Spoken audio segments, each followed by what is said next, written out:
आता राम मंदिराची चोरी ही फार मोठी चोरी आहे. म्हणजे एक तर आता आपण सगळ्यांनी पाहिलेलं आहे की मोठ्या प्रमाणामध्ये घोटाळा झालेला आहे. म्हणजे 89 पासून त्या खात्यामध्ये किंवा राम मंदिरासाठी जगभरातून लोकांनी पैसे दिलेले आहेत 89 पासून.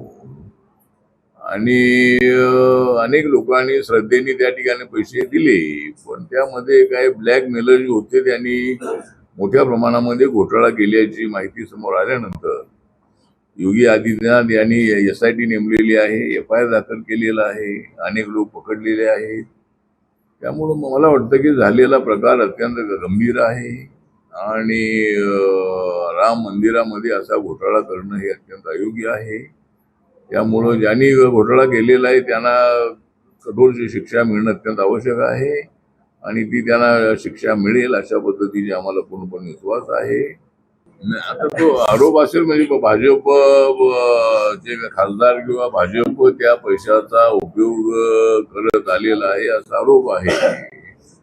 भाजपकडे एवढे पैसे आहेत की त्यामध्ये राम मंदिराचे पैसे घेण्याची आवश्यकता नाही आहे. भाजपच्या अकाउंटला 6-7 हजार 8,000 कोटी रुपये 8-9 हजार कोटी रुपये त्यांच्या अकाउंटला आहे. त्यामुळे भाजप हा सक्षम असणारा देशातला सर्वात मोठा पक्ष आहे. त्यामुळं त्या पैशाचा दुरुपयोग भाजपने केलेला आहे या आरोपात तथ्य नाही.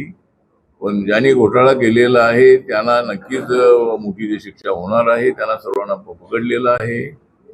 पण झालेली घटना ही चांगली नाही. आपल्यासाठी ही गोष्ट खरी आहे.